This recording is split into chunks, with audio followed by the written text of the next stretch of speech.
రవికుమార్ వీళ్ళందరూ కూడా బ్రహ్మాండంగా పనిచేస్తున్నారు. వాళ్ళకు భవిష్యత్తులో ఇండియాలో చేసే బాధ్యత మాది, గెలిపించే బాధ్యత వాళ్ళ చట్టంలో పెడుతున్నారని మీ అందరికీ ఆలోచిస్తూ మరొకసారి మీ ఉత్సాహం చూసా పోరాటానికి ధైర్యం వచ్చింది.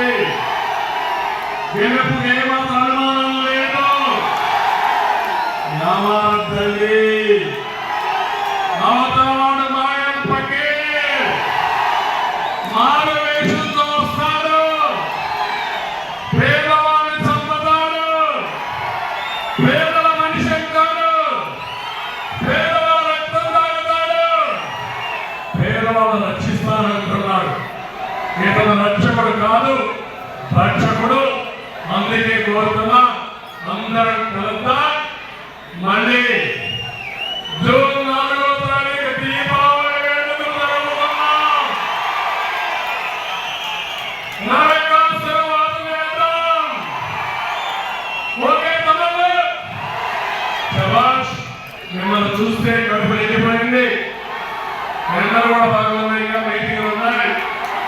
ఎన్నికల్లో ఛార్జ్ అయిపోవాలి.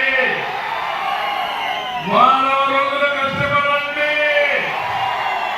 రాత్రి పగల్లో పనిచేయండి. మేము చెప్పిన విషయాలని ప్రజల్లోకి తీసుకెళ్ళండి.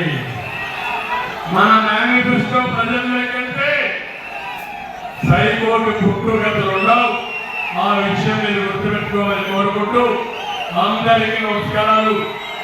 జై హింద్, జై తెలుగుదేశం, జై జనసేన, జై బీజేపీ.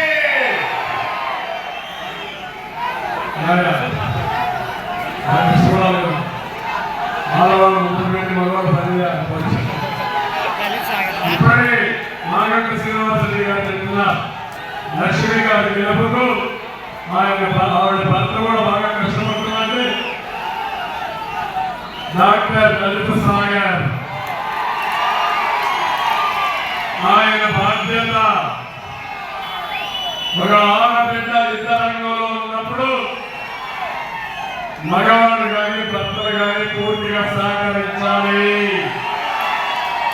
క్రమంలో మీ ఇంట్లో ఉండే ఆడబిడ్డలు కూడా వెళ్ళమండి,